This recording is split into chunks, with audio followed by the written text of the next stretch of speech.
else is joining us now, Dummy? And maybe Gondo, maybe G Surfront. They're meant to come, but not sure where they are. Anyways, welcome back to Hunter Talks Ball.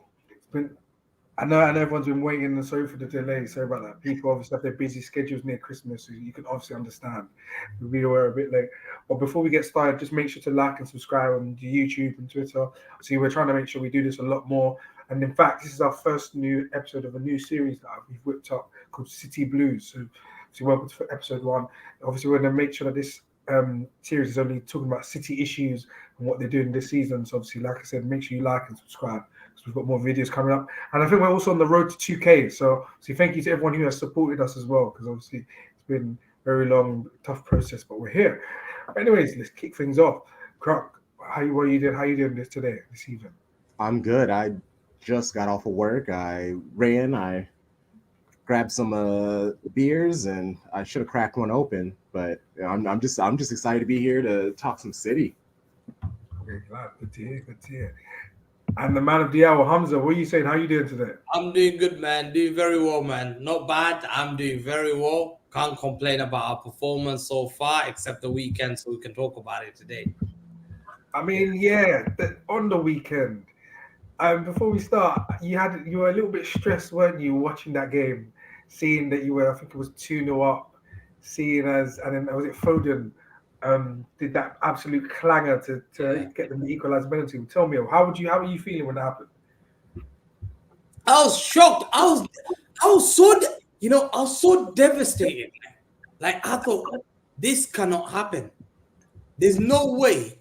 You're in Etihad. Etihad is a win game, guy. You're playing Crystal Palace with a weak Crystal Palace team. You're 2-0 up. You're thinking, come on, man, surely. Thanks. Yeah. You predict Man City to do a comeback against Palace. It happened last year. We were 2-0 down, and we beat them 4-2. Because remember, they scored 2 goals quickly. They scored a header and something that deflected went in, and we were 2-0 down. And we rattled them second half. We won 4-2. Haaland scored a hat-trick. And I'm thinking, we're 2-0 down, man. I kept saying to my brother, I said, there's 2 options. Either waste time or kill the game by 3. And I said, listen, and you know, dummy, I played football on 5-a-side. I've got this mentality. And we're always playing, whoever wins, gets to 10 wins a game. And whenever we're playing, we'll be 4-0 up here. I've seen my team bottle it. Like literally, I've seen it 5-a-side. And you know why? I'll go and goal. Let's say, for example, imagine, I'm my guy, we're 5-0 up. Yo, pass the ball, no. I'm like, what? That's man. What the hell? I'm not doing that. Waste time. Because you know the team has to come forward to get the ball. So I'm thinking, why not think? And I always have a go at them. Yo, I don't care. Don't lose the ball. And I keep saying to them, the key thing when you're 2-0 up, down, or you're winning the game by 3-0, just don't lose the ball. Because all the other team needs to do, they have to chase you for the ball. And when they have to come forward, then you can score a goal. You just play around because you're going to make them tired. And I'm thinking, that game, yeah, it was all basic. They're winning the game. 2-0 up. They concede 2-1. You're like, okay, fair enough. Okay, this is a bit touchy, yeah? Then, 90th minute, yeah? Phil Foden has to be blamed for that. 100%. Biggest blame. And he has to take the blame. Let's quickly, before you carry on, let's get a live recap of how you're feeling on the day. Oh God. Oh, police says dangerous. Oh my God. Oh shit, did that pause? My Wi-Fi lagged. Can you imagine? I'll replay later. Yeah, carry on. Bro, but I couldn't believe it. I was in shock first. I was like, first he lost the ball. And I was like, I saw Bernardo running. And I'm thinking, okay, play that ball now. And then I see this so many times. I walked out 5-a-side when someone does it. I've walked away. Awesome. I just said, bro, he tried to not make a play when you go 1 minute to go. He tried to dribble past. I'm thinking, bro, this is basic IQ. You think De Bruyne is going to do that? Would you think Modric's gonna do that? You think top level players will do that? You think Zidane will do that? They're not gonna do that because they got intelligence. They're gonna keep that ball. They'll run on the wing. Yo, It's working. Dangerous. Halfway once. Why? Oh, and it's Olise. It's dangerous. Oh my God, I can't believe it. How can you do that? You got the ball. You lose the ball so silly. Can't believe the way they lost the ball. and it's true. The way they lost the ball, the way it angers me till now. Yeah, then forget it. So you go win the ball back. Then it comes to towards Ake. They cross it. That's not Ake's fault, yeah? Ake's blocked that. He's done damage, yeah? He's already blocked that damage. Ain't going anywhere. It comes towards Bernardo. Bernardo normally, what does he do? I've seen it. He kicks off the player. That's what you do. You kick off a player or you hold the ball. Yeah, you fall down. Guess what? He loses the ball. Number 2 decision. Number 3, Kyle Walker, little calamity between Kyle Walker and this. He loses the ball. Then Foden, he's not even going anywhere. I thought, let me analyze. Did you see him? He saw him, man. And he tried to kick the ball, man. The guy's not going anywhere. And then leads into a penalty. The last kick of the game. Like literally. You lead to a penalty. I think it's a lot of things. I think there's a big problem with your midfield and your defense. I think games are too open, and I just feel like teams are now looking at you thinking we can actually go for it. They normally do say 2-0 is one of the hardest scorelines to maintain. The most dangerous, yeah. The most dangerous. Because when you're playing with 1-0, you know that if they score, the game is a draw. So you can't concede. Whereas when it's 2-0, like, oh, if you concede once, in your head mentally, you're like, okay, this is going to score again, but the tide has changed still, and you haven't actually catered into the fact that the tide has changed, and then now they're going to attack you, and then if you concede late on, you've just effectively blown a 2-0 lead. So it's very, very difficult, and I think that is where complacency is where you see Foden, because I just didn't understand what he was doing. Like, the ball is there, and you've got to kick it because you wanted to clear it, but do you not look at your surroundings? Do you not do a scan? Realistically, I don't know what the angles were like, but was he going to score from that angle? Was the other position player going to score from there? It would have been tough for him. Honestly, I'm kind of more angry at Walker. He was the one who was closer to the player, and I think Foden was waiting for him to kind of step up and do that. I've been noticing everybody's been going at Walker a lot, and it is understandable. He does seem to be he's doing the same thing over and over again, and it's very easy to shut him down. His whole thing is the speed, the pace, the energy. He's always running. He's always sprinting. We haven't been able to see much of Walker as a defensive stopper, as that winger stopper, because he's so focused on spamming all these low crosses in that are too hot for any player to actually get a shot on. It's the same reason why I've been kind of coming at Diaz this season. I feel like they both are doing more than what is in their skill set. They are reaching. They're going OTT in what is expected of them, and it could be maybe Pep is trying to put more responsibility on them. I don't know. All I know is I don't like it. I don't feel the most comfortable when I see Diaz getting up there or Diaz trying to make some like cool little chipped long pass, which it's technically what he's supposed to do, but most of the time that pass doesn't go off. It's the same thing with Walker and what he's doing. Him having to be so far up and so far wide, I think that gets in the way of, because then Rodri almost has to stay back so much. John Stones has to stay back. There are these other players who might have offensive talents better than him, and they're just not able to do it because of Kyle Walker. So I understand what you're doing. Phil was super dumb for that situation. I call them silly steaks. They ate a big old silly steak, and that's what Phil Foden was doing. He was trying to quickly clear the ball, but no, he took dude out, and there wasn't even any like argument. You knew exactly what was going to happen. And Olise, he's a stud. Like there's a whole list of players that I would love to see at City, and he is definitely one of them. That's a very. Did you think that Bernardo had a chance to clear to just? Yes, yeah, he turned back. He got cornered off and turned around. complacency. I was going to say earlier. I was going to say earlier as well. Yeah, why does he's been whatever form whatever? Why does he keep trying to like do flicks near his own? Try to nutmeg, 6 yeah. yard They do this little nutmeg. You know who was good at that? You know who used to do a lot of that? And it used to annoy me. Cancelo. Who? I used to Cancelo, see yeah.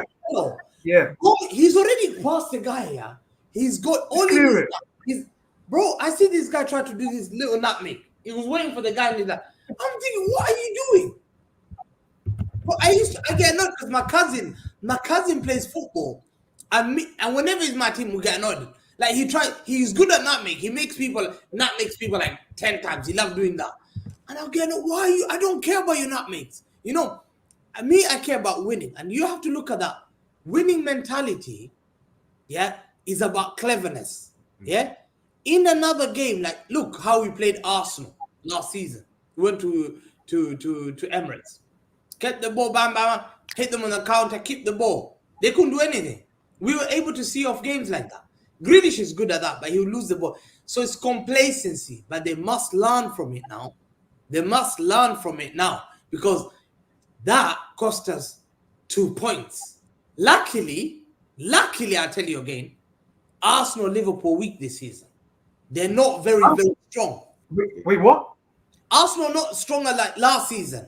They're not killing games off. They look like they gain the result, Damien. But if you see them, they just manage. Like Brighton, I'll give you an example. Brighton, they're 1-0 up. Gross has that chance, finishes that 1-1. They panic. Yeah. Before they were killing teams like 3-0, 4-0, 5-0. They don't look that killer. They're winning on last minute. Luton, Brentford by Kai Havertz. But they're way more stable. Like Idris has said, they're way more stable. So they're not conceding goals. I don't think so. They're not more stable. Stable, you're talking beginning of the season, they were much more stable. I'm thinking I can smell blood from Arsenal. I'm smelling blood already. If City were making these errors like dropping points against Wolves, dropping against Villa, dropping points against Chelsea, how can we be 5 points behind these guys? Like literally, we're dropping points. Tottenham, we drop points. If we just won 2 games, I think we'll be like top of the league. Like if we won against Tottenham and beat Chelsea in the last minute, imagine we conceded last 10 minutes against Tottenham, against Chelsea, against Crystal Palace. Who else have we conceded last? Against Arsenal, deflected goal. Yeah, we've had multiple deflected goals. We've been conceding goals in a lot. Why? Complacency. Mm-hmm. When winners like KDB come, I think they change the mentality. And now Pep's, it's good. You can do that mistakes now. But later on, don't do that mistakes because it's going to cost you. And I believe experience is what we have on our side. The only thing is, there's things that we need to twerk in our team. Mm-hmm. There's things we need to twerk in our team, and we all know it. The midfield. That midfield, I believe, it's the reason why we're there. I believe midfield, that Calvin Phillips replacement, and any number 8 who's stable, and if Matthew Nunes continue to play this good, with KDB coming back, this team is dangerous. This team is very, very dangerous. Very dangerous. They got experience, they got very dangerous manager, they got very dangerous players, they got a team with winners. Yeah, you will not underestimate them because you've seen it every season. When people try to count them out, they come back and they say, we're the guys. And the 2 teams who are above us, who should have won this after what we lost, Liverpool, against you, bottled it. Against you guys, bottled it. See, I'm telling you, Liverpool not the same. Arsenal are not. You'll see this weekend. Teams are going to take off each other, I think. And I think they might take off you for all you know. If you're not careful, they'll take off you. So that they might. If you're not careful, you might be like 9 points behind by the time you can. It's tweaked, by the way. Yeah, I agree. You might be 9 points behind one of these 2 by the time KDB comes back and you can get some signings. And that is what I think your biggest worry is. I know you're saying KDB comes back. I know you're saying the new DM comes. I know you say you might need midfield recruitment. But who are you going to get? It's January. Who? Because the thing is, when people say let's go and buy players in January, who are you going to get that's going to be of a high level that you're going to use in the future? Because you can't go and sign a midfielder or a defender now that is going to be good for 6 months, but for 3 years won't be good enough for your team. I don't see the point in it. I would just rather take my L this season and go again next season. If that's the case, I don't see the point in bringing in a player wasting 30, 40 million pounds and in the 6 months' time going to buy another player for 60, 70 million They pounds. got the money. And then, They got the money to do. They got the money to do anything. So you have Phillips is leaving, but you have Nunes, you have Kovacic. So what's the problem? No, they need another. Rodri can't play. Let me just remind you. Rodri played nearly all the games in the Premier League last season, all the Champions League. So add another. So let's say 6, 7, 8, 9, 10, 11. So 11 games plus 38 he played. That's nearly 50 games. Plus the FA Cup, he played most games. I think he played around 60 games for Man City. I mean, even the 2 years ago, he did all the games also. He just really doesn't take much breaks. World Cup, he played another 6 games. And then he came back. He won the thing. He went to the Nations League, which they won. And he played all the games. And then he come back again and he started again. The guy needs a rest, man. Why should I go? He can't continue playing like this, man. Otherwise, we're going to lose. So to me, I think we need to get the right replacement. I've been that desperate. Look, I've been messaging people even today. There's a guy who gives Man City news. And I said to him, bro, any update of our news? Are we signing anyone? Any links you're hearing? I'm desperate, bro. I Give me some good news. Bigger Papapano. This guy, Bigger Papapano, yeah.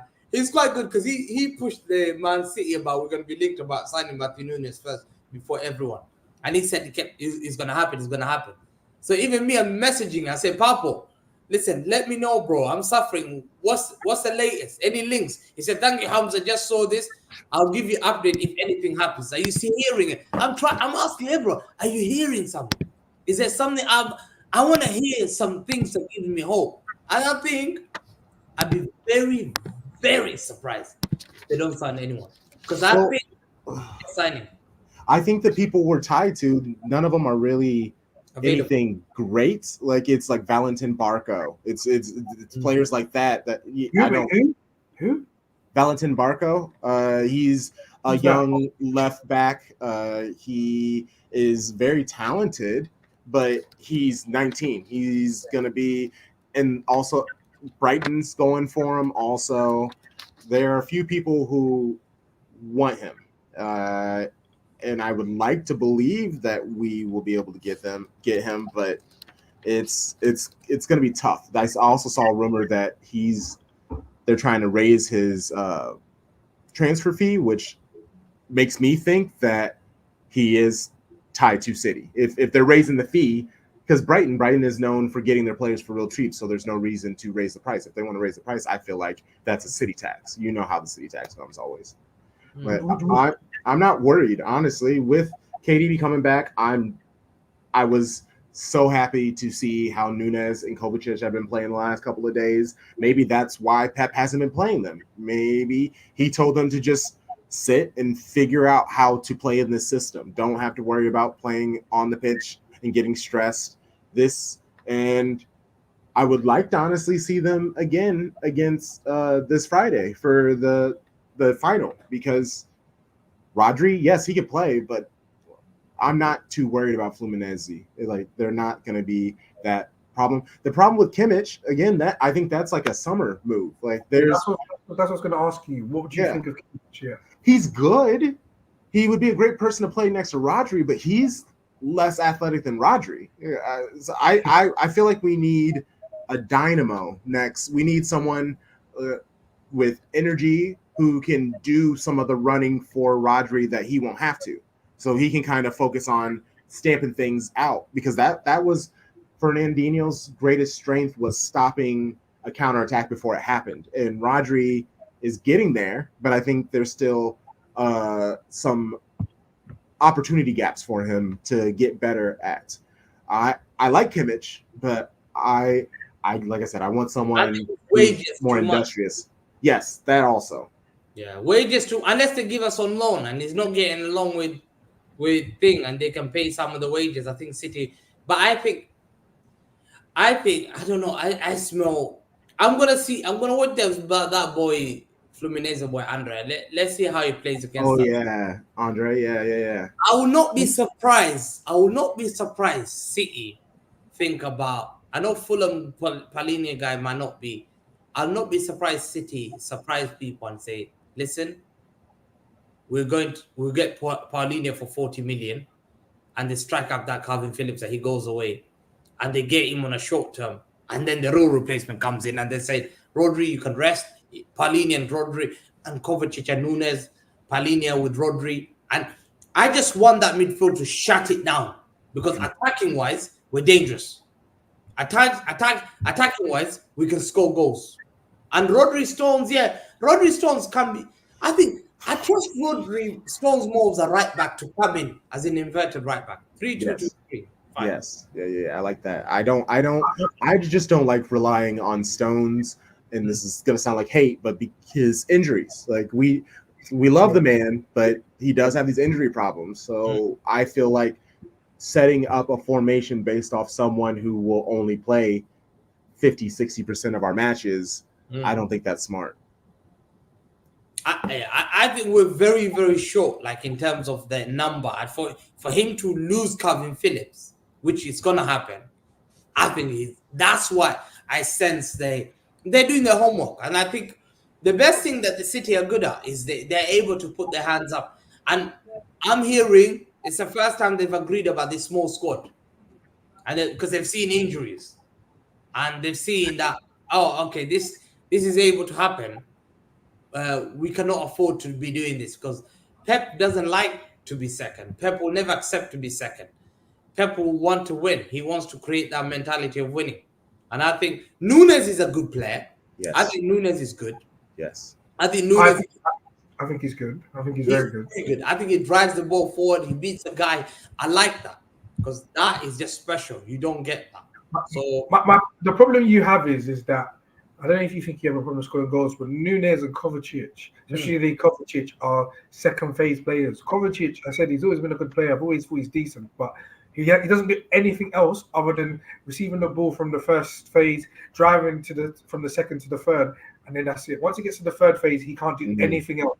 And that's my problem. You've seen him when he gets to the final third. He looks very lost. His final pass, his final ball is terrible. He can't really shoot. He can't really score. He hasn't really got any vision. And then defensively, if you tend to do man marking, he's also terrible as well. His positioning can be very terrible defensively as well. Because you would have thought, as a makeshift DM, you would have thought maybe he could fill in there, but he can't. So that's my problem with Kovacic. He's literally just one dimension. Second phase, and that's it. So I think who can play Rodri's role? What? Where, in your team or in general? In our team. In our team, nobody. I really don't think there's anyone in the football world really who can play Rodri's position, because even when we brought Rodri in, he was supposed to be the Fernandinho replacement, but he doesn't play like Fernandinho. I just think whoever we bring in, we're gonna have to make some adjustments. Like whoever's gonna be next to him is gonna have to be like a tough guy if we drop Rodri. Rodri can kind of sit back there by himself at moments, and our two other midfielders are able to go and help the attack. I think if we replace Rodri, we have to have the double pivot, and they have to pick and choose when they move up and move down, and we have to more focus on being possession, and we can't be as attacking. There's going to be adjustments that we're going to have to make, and I don't necessarily really know what it looks like. I mean, an Ander, a Paulinho, those are good.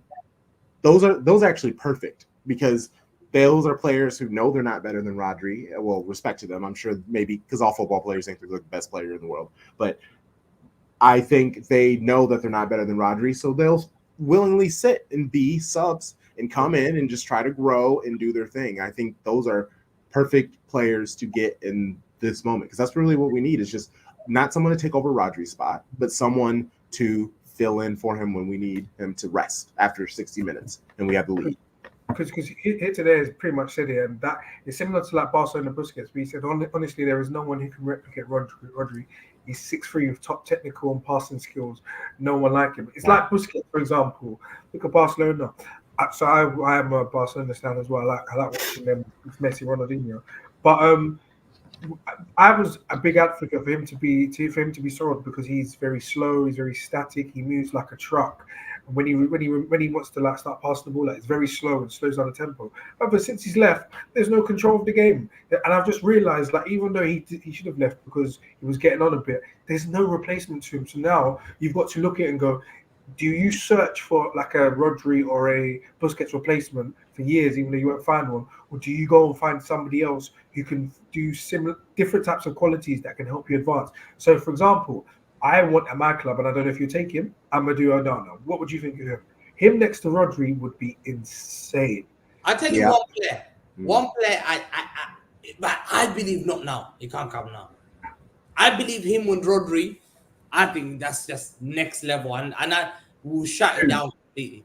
And I believe we need to get a player who's Spanish, who would be able to adapt. Pep would adapt and mold him. They'll listen.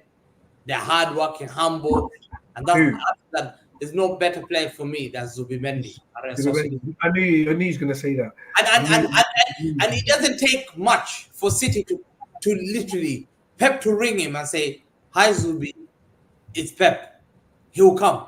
He will leave whatever Real Sociedad have. Like, there's no doubt about it. Like, anyone in Spanish football, if Pep rings, they will definitely pick up a call. Him and Rodri in that midfield.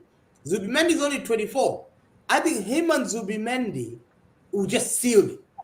We basically have got everyone. And if Rodri goes away, Zubimendi sits there, someone else can play with him. Zubimendi is a defensive midfielder.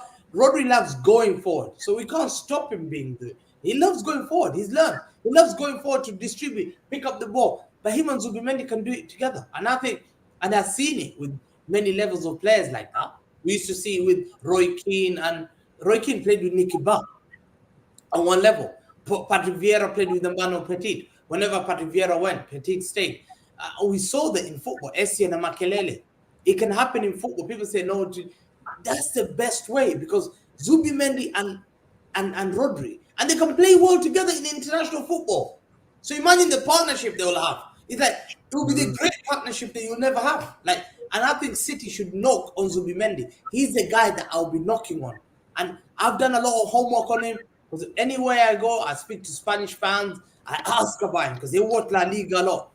Tell me about Zubimendi. How good is it? They say, if we had money, Barcelona, he would have been our player. Yeah, he would have. He's very loyal. He rejected Arsenal to stay at Real Sociedad. Yeah, for me, Pep is the factor. Pep rings him, he gets the player. And I think City need to be very clever. He's a 24-year-old. Can't get better than that. Better than Calvin Phillips. 60, 70 million, you're sorted for life. Let me read some of the comments before we carry on. So Daniel said, Rodri is irreplaceable. You can't replace him or get a good backup.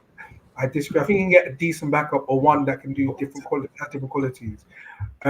Mo said, Hamza, Ramadan is a couple of months away. Don't forget to pray for forgiveness for comparing Jack Grealish to Luis Figo. Back, Ramadan's not yet. Oh, I didn't know that. But anyways, that's a terrible take in itself. Abhinav says Zubimendi, he agrees with that. Here today has also said, Spot and Dummy, Onana is an excellent versatile player. I think you should look at him. Arsenal are looking at him, is what he's saying. Onana and Rice will be hard to beat. That is going to be like living in hell. If we let Arsenal get Rice and Onana, I think that's it. And last comment is Daniel said, Hamza, I think you can be the Rodri backup, generational talent. Have you seen this guy play football? I've seen this guy live in the flesh. He's terrible. I should be a DM as well, you know. You're terrible. You can't move. You're a terrible football player. I've seen you live, remember? I was a referee. You're terrible. You're the worst player on the field. And Mo says, Hamza has brainwashed that Oldfield into being black people who can't play midfield. So all he wants is Spanish midfielders, even though he can do everything Zubimendi can do.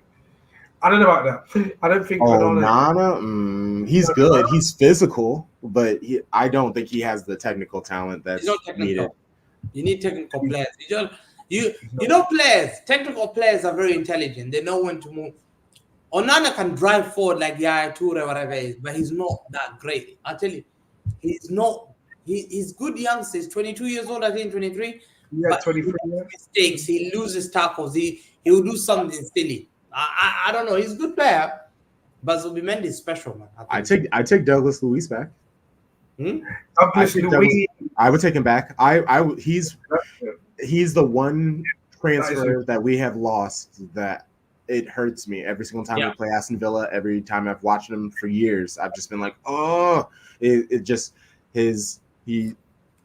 actually would be perfect off of, because he has the technical talent, but he doesn't really use it unless he needs to. Like, he can add flair, but for the most part, he's a no frills player. He just gets the ball out. He sprays the ball around.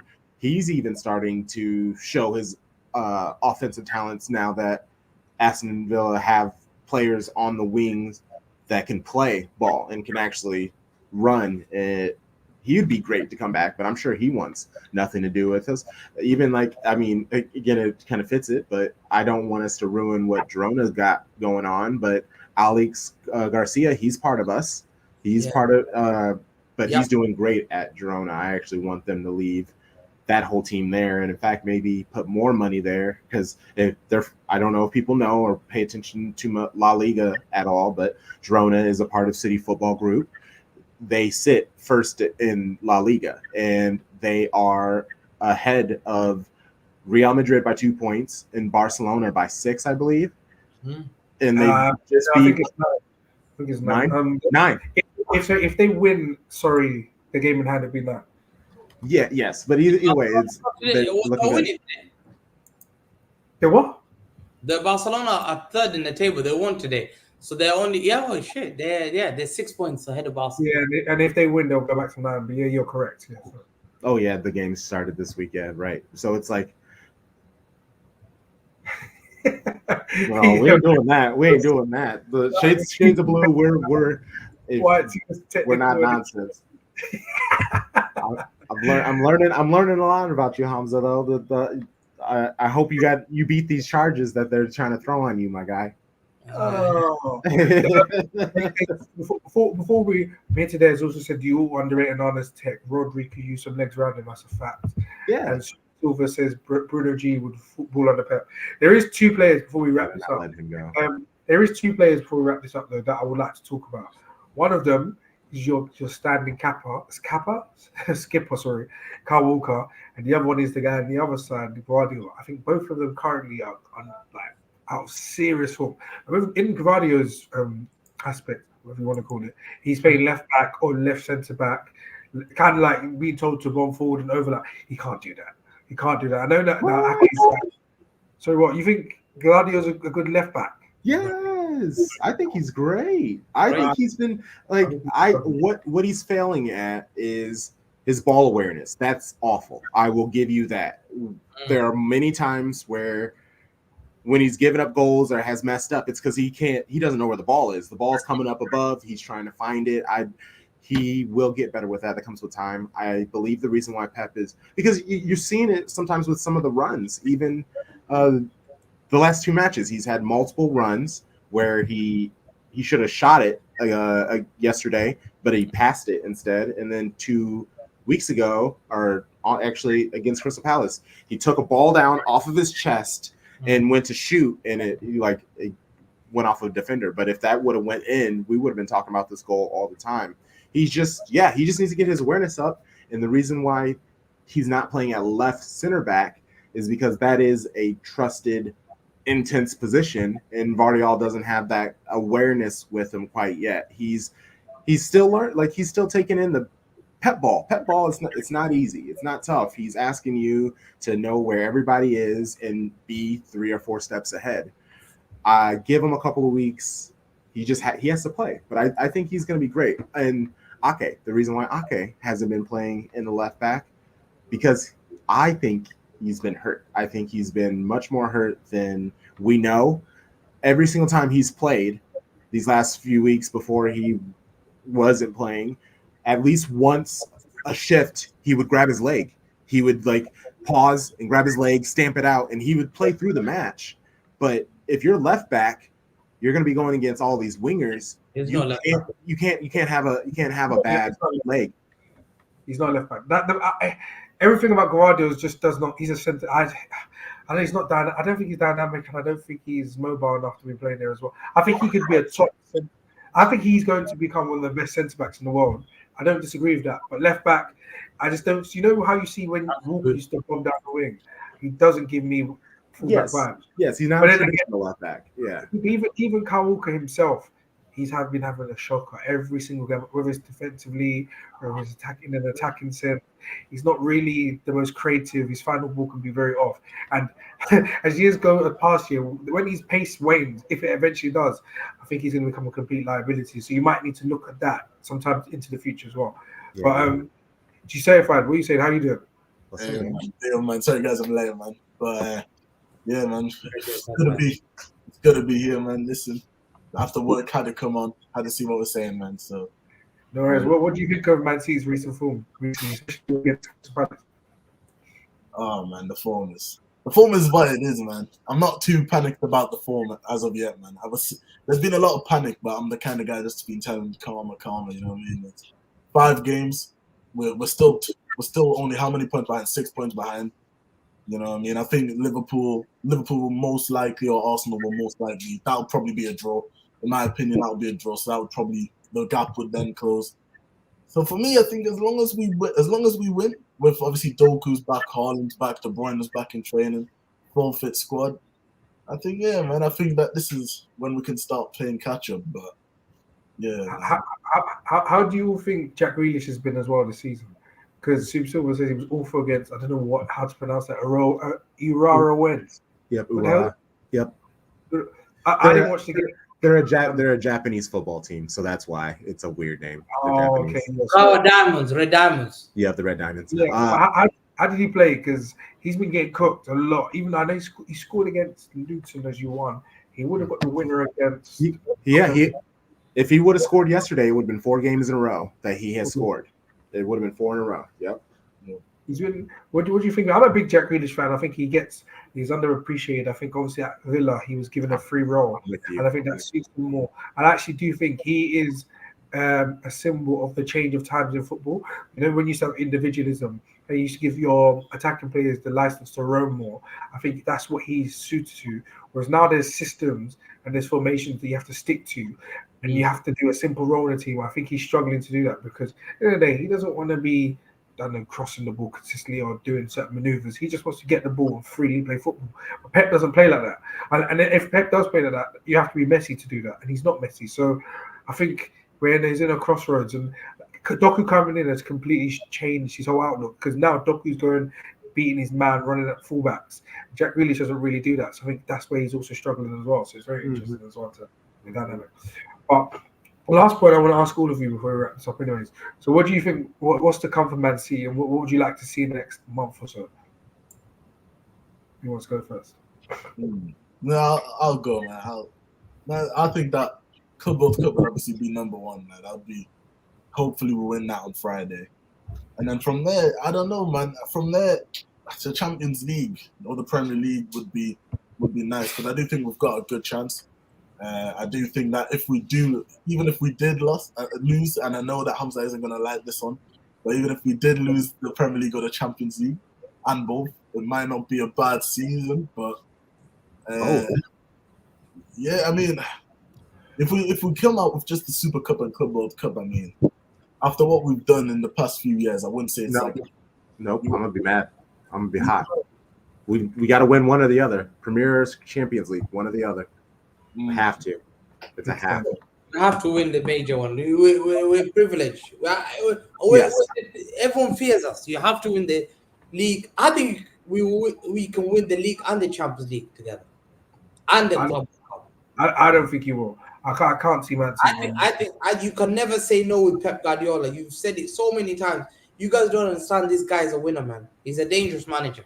Most dangerous manager I've ever seen is this guy. He's so obsessed with winning, perfection, and he will try and look at everything to make sure that he gets his squad right.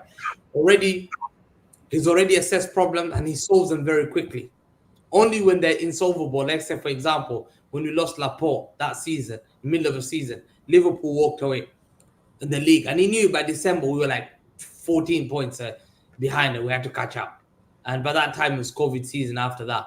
But this one, I think this guy he's a generational manager. You're not gonna get a winner like that Whenever you doubt him, he does something amazing. People doubted, are they gonna win? Are they gonna beat Real Madrid? Are they gonna beat Bayern Munich?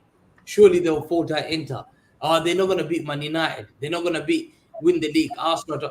You kept doubting him, and he delivered the greatest thing ever. And I think I'll not be surprised. Pep is still with the league, and the Champions League. Pep is not gonna leave it to say no World Club Cup. And if we win the World Club Cup first, it might be the first English team ever to have gone to the World Club Cup first time and ever win it. No one has ever won it before. Any English team who's gone there first time, they've always lost, especially when they played Brazilian teams. They always lose. So Yeah, the quality of it currently is terrible. it will be it's still the Brazilian team, because I showed Yeah, it The quality that is terrible. Chelsea lost to Corinthians, and you That's guys what- lost to Vasco, and Liverpool lost to Flamengo and Sao Paulo. Brazilian teams don't joke around in Club World Cup. Let me tell you the history of that, Dami, for you to know. Here we Benfica go. won the Champions League, History lesson. No, it's true. Benfica won the European Cup with Eusebio. They went and played Santos in Carabao Cup. They were given a beating and a half back in the 60s. Yeah. Brazilians don't joke. When they come to World Club, that's what I'm telling you now. World Club Cup, these guys come different monsters. They know they win this, they're the biggest club in the world, they'll say. And they've seen Corinthians win it, they've seen Sao Paulo win it, they've seen Flamengo win it, they've seen Santos win it. Fluminense has never won it. Fluminense will be fighting for blood on Sunday. I'm telling you now, you'll see the tacos flying out there. They ain't coming there to go second. You must be joking. You think Brazil gets into the final to lose? This is not England, man. This is Brazil. Football heritage. We're playing. Fair enough. Before we wrap up, so we do this bit of our episodes where we do scrub and scholar of each week. So our scrub is the biggest loser of the week, or who do you think has had the biggest stinker this week? This can be anyone of your choice, and the scholar is obviously who's had the best week, or someone you like to give praise to from any club. So I'll go first. I think scholar of the week, I have to go for. Do you know what? I'm going to go outside the box. I'm going to go to Sean Dyche. I actually think the job he's done, he hasn't spoken about enough. They had a 10-point deduction, and they've another 8 points already above the relegation zone. I think they'll probably stay up as well. You never know, they might finish. They might mess around and finish in the top half. So I give him a good job, and I think he's a top manager. I think scrub of the week. I'm sorry, but the way you watched Man United versus Liverpool, the mid-off on the weekend. That's it. No, not even that. Scrub, that's a very good shout, actually. That is a very good shout. Trippier could easily get it. After what he did on the weekend and what he did yesterday by giving Mudryk the goal and then missing the penalty, he could easily win this award. However, I'm going to give it to Dominic Szoboszlai, guy. The shocker that he had on Sunday was absolutely crazy. It was Sky Sports live. Everyone was watching. And to perform like that after being called the Hungarian Steven Gerrard, I think is actually amazing. Anyways, it's an absolute shock of a statement anyway. But Crunch, who would you go for Scrub and Squad of the week? Scrub, I'm just gonna give it to Brighton. They've kind of been bumming me out lately. I was gonna jump on Newcastle as well, but Brighton, I enjoy the club. They have a fun style. De Zerbi's dope. I like some of their players. They're able to just keep building up all that money. You love the return in of investment. That's great. But they're up and down. I was kind of hoping that they were going to make it hot for teams like Arsenal and Liverpool. And really, I feel like it's been Everton and Nottingham. It's been these 12 to 18 clubs that have been pulling off the random upsets. Brighton really hasn't been carrying their weight. Newcastle really hasn't been carrying their weight. Those are the people that I've kind of been hating on. The Skrilla of the week is Aston Villa. Once I saw that they were the players that they brought in with Diaby and already with some of the clutch players that they have, Unai Emery, maybe that's specifically who I want to give love to because he does such a great job. There are a few managers in the world that in a one-on-one match, in a knockout style type of match, I want Unai Emery as my manager because he will figure out the best way to set your club up to beat this one team in a one-on-one match. It might be ugly. It's going to be hideous. You're probably going to win 1-0, maybe 2-1 in the last goal you'll score. It's in like 2 minutes of extra time, but you'll win. And I really respect what Aston Villa will do. Can they keep it up all season? I don't know. Okay, that's good. G Certified, here you go for Squad of the Week.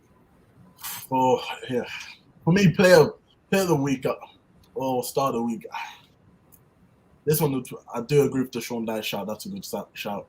I know he should have beat Burnley, to be fair, but he's that's where they won. Yeah, they won, but it should be a formality for them. Oh, okay, yeah, fair enough. Yeah, the way it is right now. So, but they still had the win, or even Emery as well. That's a good shout as well, because obviously he came from behind in the Brentford game away. Okay, that's a tough game. As for the scrub of the week, listen, if I have to look in house and be like, I know that I've seen a comment about Kyle Walker. Yeah, wasn't Kyle Walker's best week.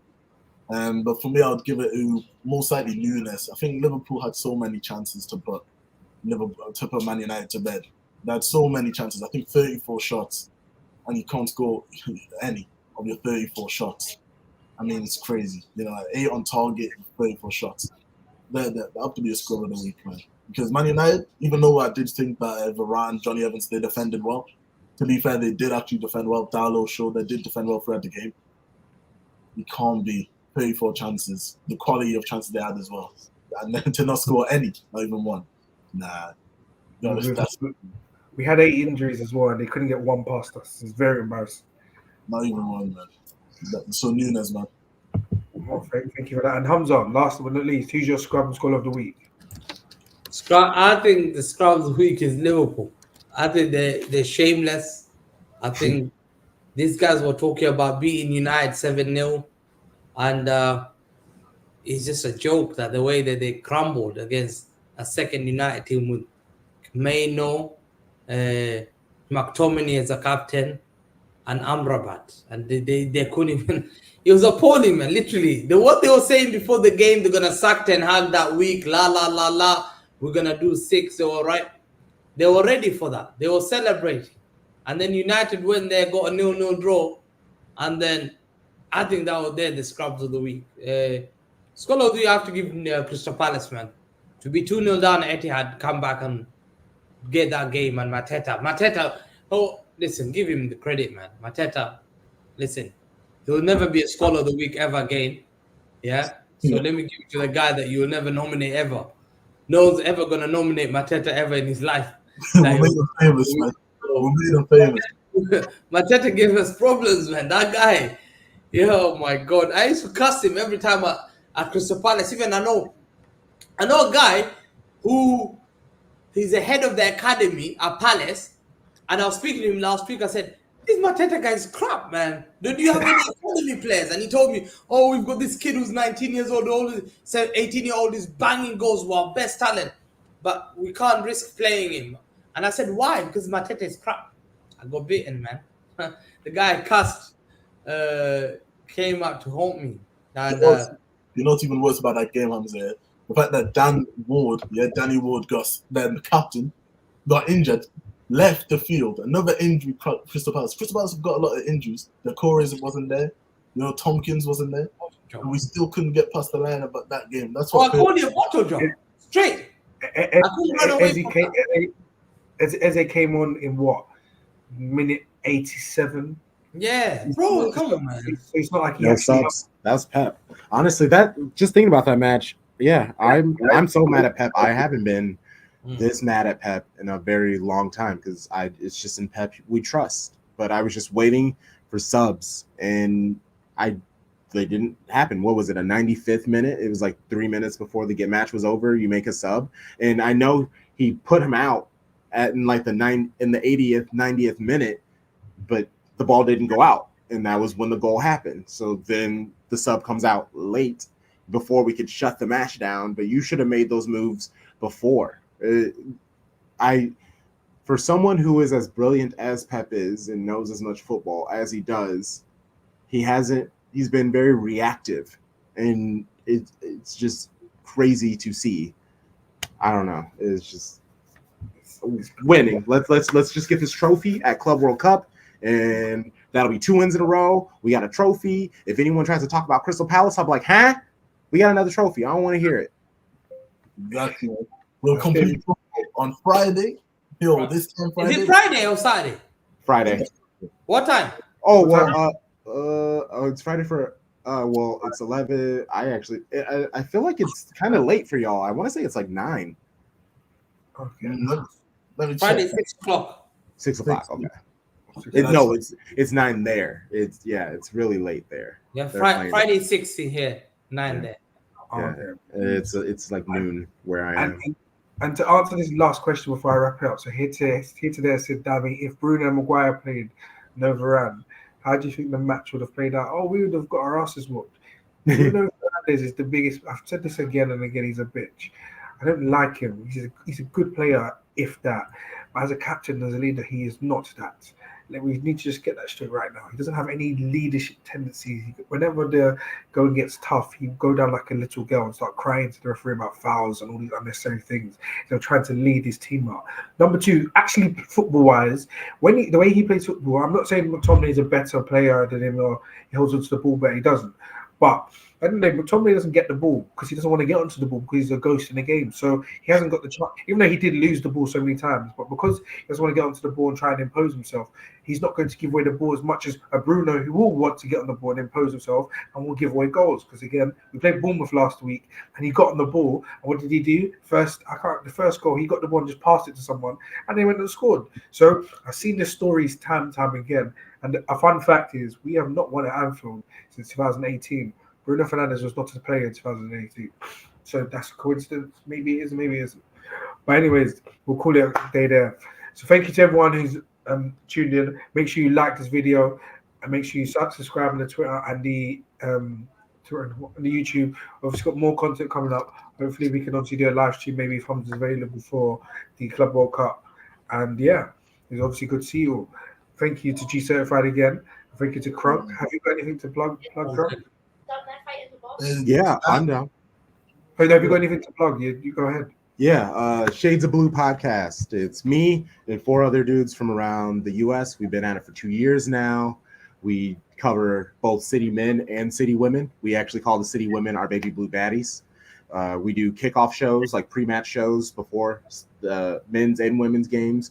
We have a weekly show that you can watch on YouTube, Spotify, Apple Podcasts, all those things. And for any of you who ever want to come to the U.S. in April, we're throwing multiple events. We're throwing a 3-course breakfast, and then we're going to do a Man City versus Tottenham watch party. And then that night, we're going to be throwing in just a football fan meetup where we rented out a bar. We're going to have a DJ, just anybody who is a football fan of any club come through.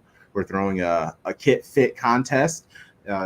So we do a lot, obviously, about city, but we're really about community. We're really about culture, especially with Americans over here. We got to help lead and make sure they aren't like these dummies, because MLS is messing up and a lot of people want to try to leave that. I wouldn't mind bringing them over to Man City. But yeah, just tap in with us. We're on Twitter, X, all of the stuff. Big ups. Appreciate you guys. If you need Hamza to come on your pod anytime, just let me know. And obviously, this is an ongoing series, like I said, City Blue, so obviously we'll get you back on. And hopefully we can get Gundo and everyone else on as well. So thank you very much. But anyways, thank you very much for everything, and I'll see you all soon. Come on, City.